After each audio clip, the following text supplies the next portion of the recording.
Let's go.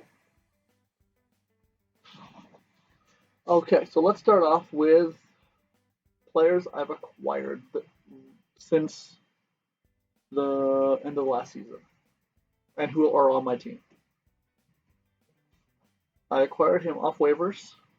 He is a former Hoffman Award winner, which is the Reliever of the Year award. Now, if you look at his career, that year is definitely an outlier. He was massively, like, he struck out more batters than he did the year before. His whip was just amazing. Like, I don't know what happened, but he just had an amazing year. And like, he didn't even have that high a WAR, but his WPA was like beyond. His FIP was great.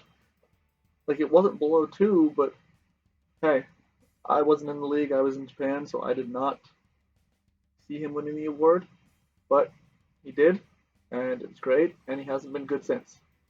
Well, 2016 he was good, so he was back to where he usually would have been. But last season he was not, and he's getting paid $1 million. So I picked him up waivers. I didn't expect him to actually make my team, but he pitched well in spring training. So in 9 games, he pitched 9.1 innings. So kind of made the roster. He's going to be a normal middle reliever since he didn't make the starting rotation, even though probably could have. But I kind of have my starting rotation set, no matter how well or bad they did. It was going to take like really horrible performances by him, and he pitched well in spring training, and he didn't pitch so well, but his track record and was actually not a bad pitcher. I'm gonna leave him in the rotation for now. I did not use Chris in the rotation this spring training because I really want Chris to be in the bullpen and continue, hopefully, get that whip down and continue helping this bullpen be the best bullpen in baseball. Some of my other off-season acquisitions. I picked this guy up late in spring training, actually, and he has a knack for hitting lefties. He had been out of baseball for a while until last year. We got a little bit of a cup of coffee, like 3 games with Baltimore. Two-time All-Star with a 317 batting average and a 387 on base percentage versus lefties. So, you know what? I'll take it.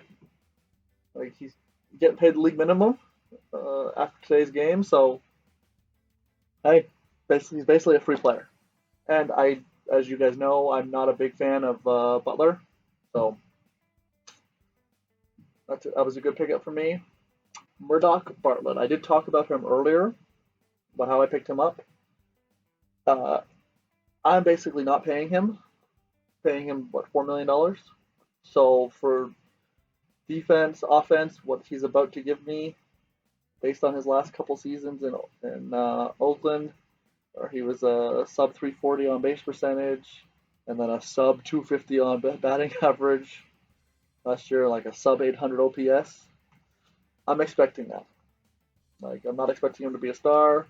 Obviously, right now he's gonna bat like he is one, but we'll see what he has. Lefties he hits well, and righties he didn't hit well last year and has hit well in the past. A good pickup. Obviously, he's well loved here, and he gets to hit his 500th home run for us, barring a major injury. So that's going to be great for our fan base. Also, he's not half bad a defensive guy still, and he's not a half bad bat. So it's not. I'm not just picking him up for like, hey, I can pick this guy up. I'm actually picking up a guy, and I picked him up for not much. Like, I literally had to give up a 10th round draft pick, and the guy wasn't going to make my rotation, or my start or my roster because my bullpen is stacked. So I, you know what I mean, free. Let's see. I got this guy, so he's most likely depending on what happens, I don't see him being on the roster past the end of April. He's a Rule 5 pick. I thought I'd give a shot to. He did hit really well in in spring training. So Mike Campbell's really proven that hey, that he belongs in the major leagues and he belongs in this outfield. Defensively, he really doesn't. So I don't like that. But with Lewis injured and no idea when he's going to come back, I'm down to have him. Honestly, he had a horrible spring training and he had a horrible end to the season and was not good in the playoffs last year. I signed him because he had a pretty good run, but he didn't get a single hit in any of the games I played him in, especially the one start. But his defense might win me over instead of Campbell.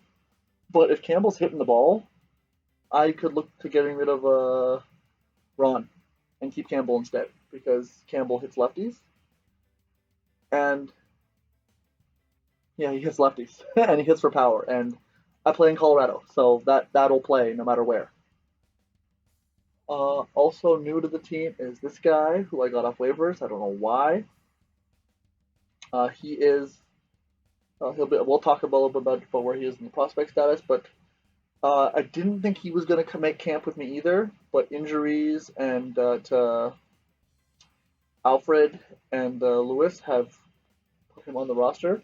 Plus, he's out of options, so he kind of had nowhere else to go. And I do like his right field defense. He has a great arm, not the best range and stuff, but it's better than Pat. So someone's going to come off the bench and he'll start against lefties because Pat doesn't hit lefties. That's good. Some of my new guys. Oh, really, everyone else is really the same. I picked up Zach Gold, who probably going to pass through waivers and then want to be demoted. I think I might put him back on the roster. We'll see how the first couple games go. I literally have 10 days. And after 10 days, any one of the guys who can be demoted is doing bad, I'm going to pull him back up. Because he's not a bad guy. I just don't have a spot in my rotation, and I wanted Myers to earn a shot. If Myers doesn't do well, or if Moranis, my bad, doesn't do well, he's demoted, and Zach Gold's up. Because that's a lot of money to eat. Even though I'm only paying him $4 million, I don't want to eat $8 million to start off the season. Okay. Before I get into players and where everyone's playing, I want to talk about the prospects. Because this is part of the future of the team, and that's how I'm going to look to start building my team now. I look at what I have, what I might want to get rid of because I'm going to sign a guy. So here's the top prospects. Let's get to the full report.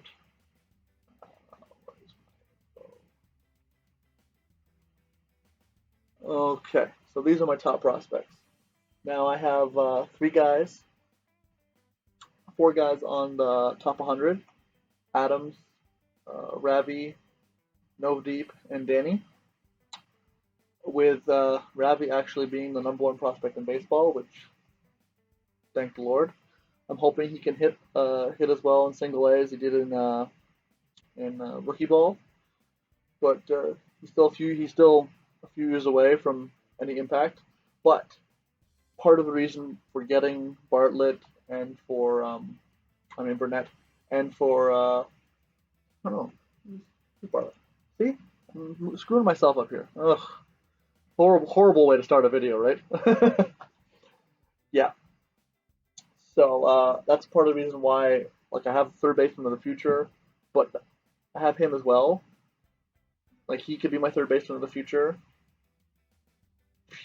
He's not too bad himself as a third baseman, and I'm gonna have to make a decision on him to offer him a contract or not. So my third base is pretty stacked. He's probably going to be in the major leagues this season.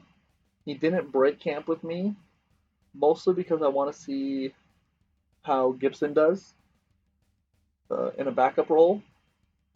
And Gibson kind of earned it and is out of options. So he has options, and he's not even on the 40-man roster.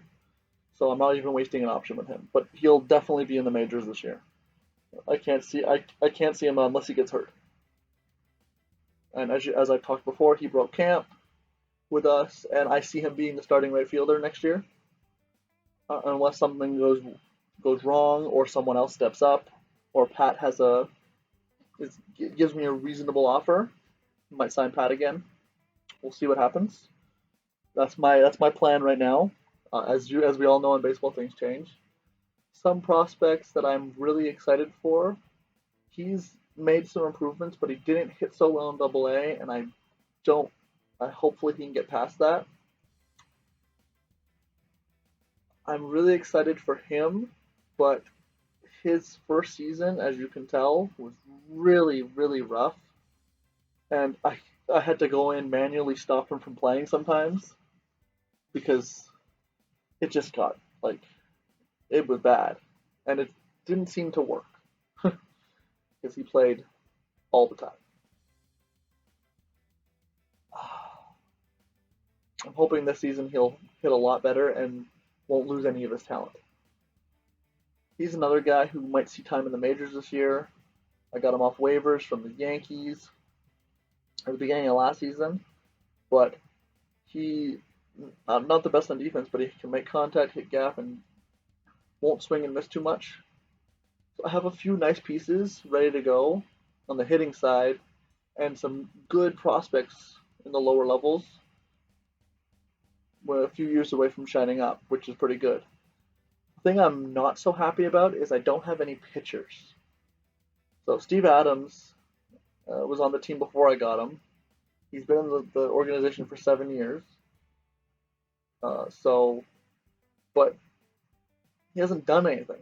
Like last year, he was started off rough, got hurt, and could never recover. His walks never went up, never went down, and then like so, spring training, I had him pitching a couple games, and it didn't go anywhere. Well, he's back in Double A. He he wasn't a high draft pick, so he's developed and then lost some of his newfound lost some of his original control as he gained speed. So he's had a high whip in AAA, pretty good in Double A. Hopefully he can make some strides. He might be available later on in the season as a reliever. I'm not really looking for him as a starting pitcher, more as a reliever if he makes the major leagues. And other than him, Nate, who's making his is going to be in Double A probably for the full season this year. I got no one else. Like I do kind of like him. I got him in a trade at the end of the year with Boston, but like back end of the rotation guy. He's the only young guy, but I need him to make more strides because he is 22. I'd like him to be in the majors by next season, and I don't know if that's going to happen right now. So a bunch of my prospects aren't pitching side's kind of rough for me, and my bullpen is getting up there in age. Like he's on the DL, he's 35, he's 32, he's 34, he's 31. So they're not the youngest team. Well, let's go talk about the rotation and the lineup. Let's get to it because that's my favorite part of the season preview. Okay, so basically, I'm sticking with him. The underlying numbers showed me that he had a better season, like he's the better season than he should have. His WAR was high. He just had some very bad batted ball luck, and his K to walk ratio dramatically changed, as you can tell from in years past, which hurts.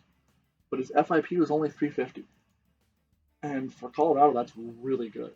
Like I wish his ERA was 350, obviously, but I'm hoping that this year he puts it all together and the runs come down because he didn't give much up many home runs, and the strikeouts go up more and the walks come down, and then we have an ace and the guy I signed.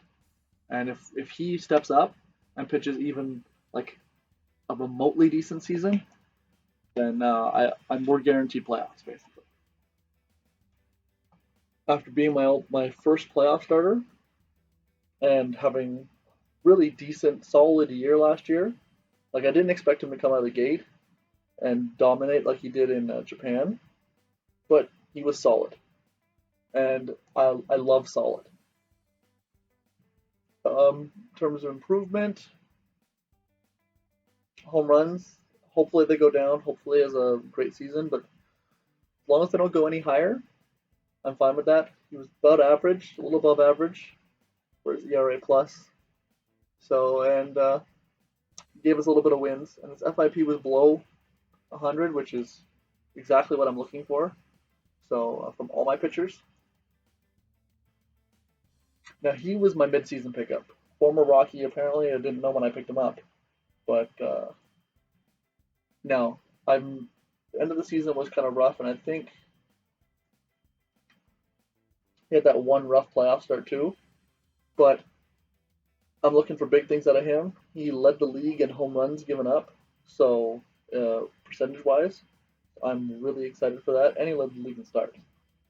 So as a third starter, he is solid, and I might look to give him a little bit of a long-term extension if he has another good year, because I think he's pretty solid in my rotation.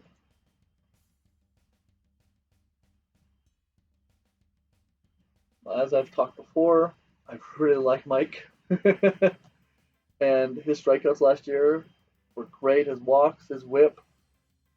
The only thing problem was that runs scored. A lot of the hits scored runs, and that was a growing theme. A lot of it happened earlier in the year. Later in the year, he was a lot better, and in that playoff start, he was downright awesome. So I'm excited to see what this year brings. Hopefully, he's not as bad as he was at the beginning of last year, so I put him in the bullpen. But yeah, I see big things for him, and maybe if everything goes right, he might get a long-term deal for me. But those are up in the air because long-term deals sometimes backfire, especially with pitchers going into their 30s. Yeah, and I'm scared because I don't want to waste money on pitchers and then not have anyone to replace them. Because that's the biggest thing right now on this team. With him being my fifth starter, now his injury, he's lost something. He's a great leader, so I love him in the rotation, and he was having just a decent season last year. Same as always, no walks, limited home runs, limited strikeouts, but so he was having a solid year, and I'm gonna give him another shot in the rotation. But after him and Jared, there's not much left to start. Like my starting pitching is down to Arturo, Dave, and then Steve, because I'll probably bring up someone with some major league experience. Yeah, so I don't have very much depth, especially if I decide to let Zach Gold go, because he would be my seventh starter at the moment. So yeah, that's my big worry. It's my big worry for the season is how many starting pitchers I'm gonna lose because I was pretty much saved on the injury bug last year, but I already have 3 injuries, major ones to major players on my team. So I'm already starting to get a little nervous. Okay. Oh, some guy I did forget to mention.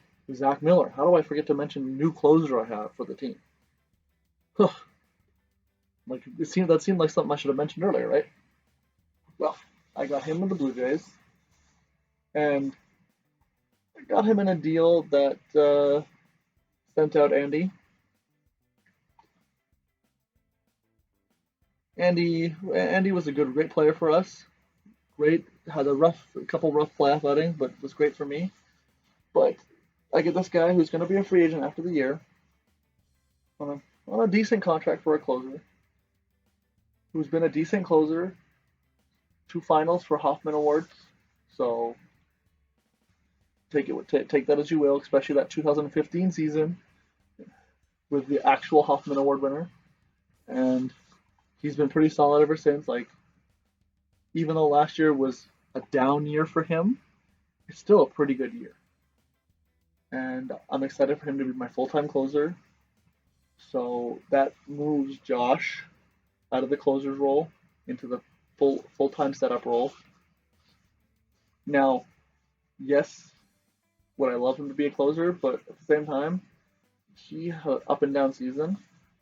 Numbers wise, strikeouts were just amazing. So like they went up. His walks went down, which was mad impressive. But he was giving up hits. Like everyone, they were giving up a lot of hits here in Colorado. And then when you give up hits, those runs come around to score. So, and he gave up a lot more home runs for the first time in 7 years. So 2010. So, but his FIP was 3.79, which is well below the league average and perfect. So it was a great bounce back year, except other stats prevented it from being a great year statistically for him, type thing. I'm hoping he can improve on that and hopefully limit some of the runs at score, because then he'll have a great year and a great statistical year. My best pitcher, so glad I have him. And instead of putting him in the closer's role and moving him back, I want him to be on the defined role all season. Hopefully he doesn't get hurt, because last season he was at one of his all-time bests. He finished second in the Hoffman Award voting, so that was not impressive. Only gave up 6 home runs, struck out over 100 batters, career high innings. Like this guy was on point last year, and I'm really hoping he stays on point again this year.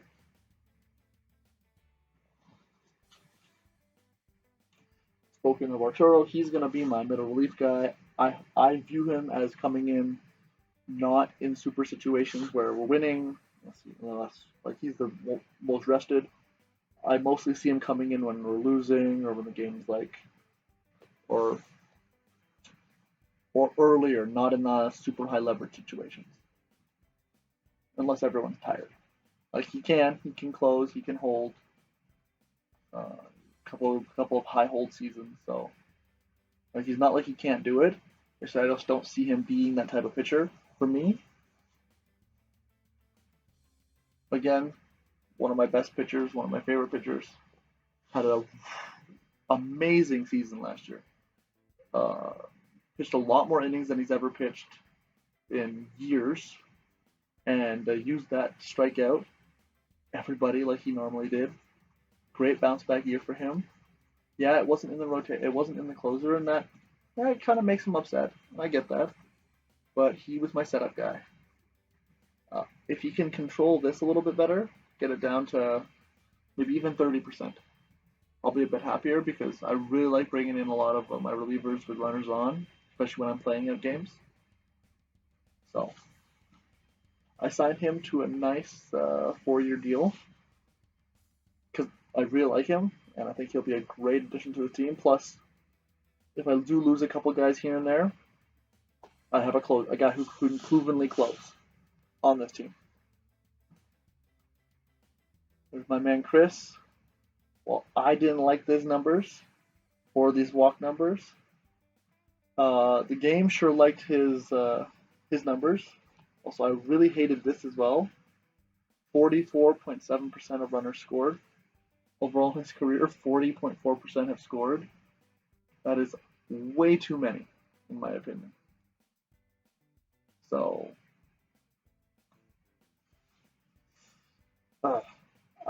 this year he'll be full-time bullpen, but I am giving him the shot of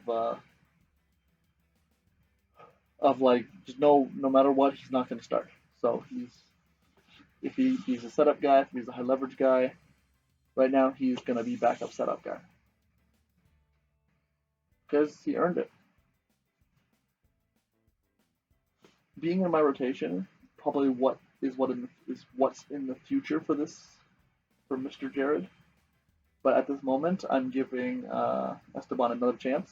If Esteban does not live up or falters, well, you know who's going to be right there to take his place, as long as he's pitching well himself. Last year he started 15 games. His whip was up there.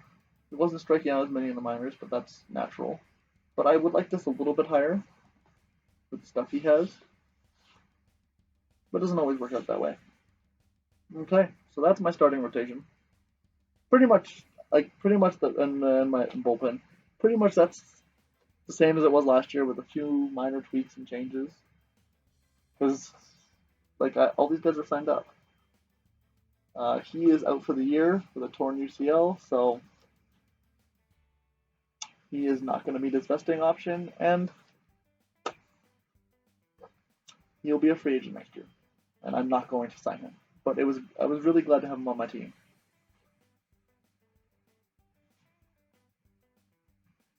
Okay, now people who might be called up this year. If there's any injuries or needing of another pitcher just to switch someone out, he will definitely get the call. Hopefully he's pitching well enough to get the call, but he'll be the first. There are a few others down here like Pekinston and Brad who also get calls if there are injuries or if they're playing better. So I'm trying to win this. Okay, now what's up next? Let's do lineups. Okay. So the catching situation has figured itself out, stayed the same. Juan's going to be the starting catcher, play against righties, and he's going to spot start against lefties. Well, Jackie's going to be the defensive backup because he is amazing on defense. Start against lefties because he deserves that, but he's not going to start every game because, well, Juan's a great hitter against lefties. The first baseman battle is not really a battle. It's Luis's job, and Nate's here just to back him up. I'm not trying to put any pressure on Luis. I just want Luis to go out and do his thing. I know he's a free agent this year, but I'm not trying to replace him with a 36-year-old man. So this is where my game could backfire on me. Since trading for the third baseman, I've had to move Joe Green over to shortstop. So he's now our starting shortstop. That's second baseman. He's now starting at third base. And he is now starting at second base. Now, he is a better third baseman. The last couple of years have proven that. But Juan's probably going to be playing second base and missing some easy ground balls. It's going to help our pitchers get outs, especially at home. Like, good defense in Colorado is highly underrated. You really need to have some really good defensive players. So, it sucks, but if he keeps up what he did last year with the bat, then I'm fine if he makes a bunch of errors in the field. Because he'll make up for it on my side of the ball. Okay, well, we've talked about Murdoch. I'm starting him off batting third in the lineup. We'll see what happens with that. If it doesn't seem to work out, we'll move around. I do not care. I just want to win. So if he doesn't hit so well, I would rather get into the backup role, and I'll find someone who can start. Hi, Saren. How you doing? Yes, it is the Bob Ross of baseball. My buddy's now watching me stream. Okay. Up next, if any injuries happen, he'll be taking over for second and third. His defense is on point, and his bat can play in the major leagues. So next year, he'll be starting at least at one of those positions, most likely, unless something happens. Really good to have him on his team. Great pitch hitter, so that's going to happen. He might start a little bit against lefties, and he will start at second base with a DH.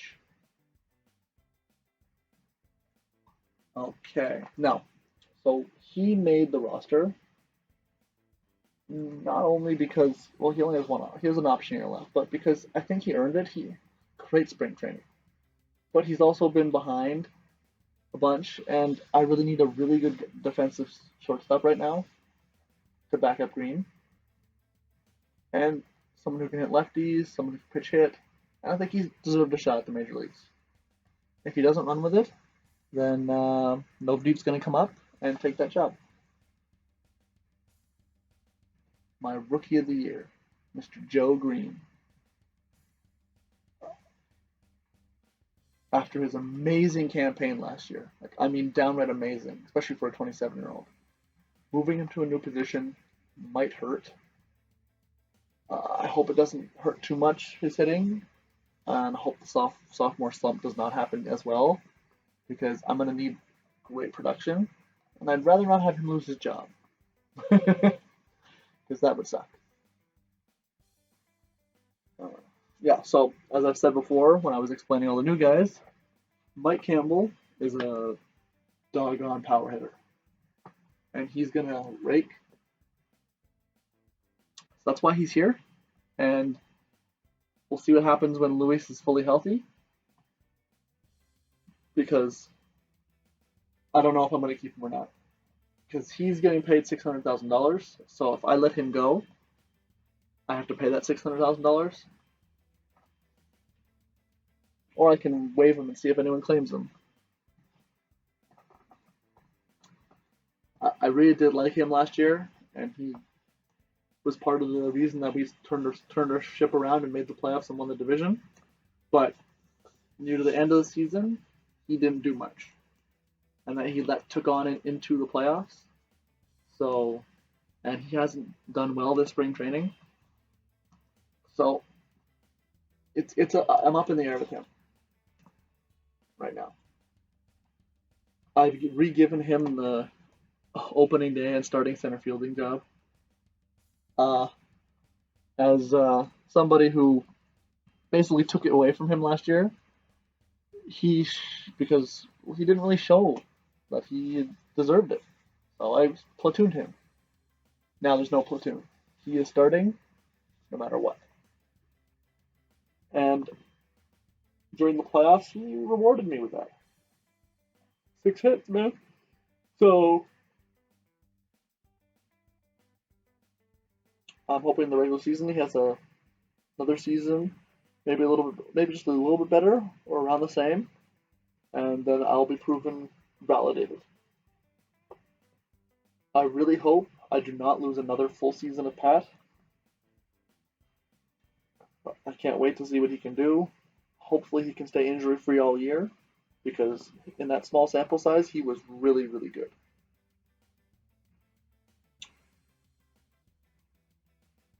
And with Danny's going to start against lefties because Pat can't hit them, but he is one of my outfielders of the future.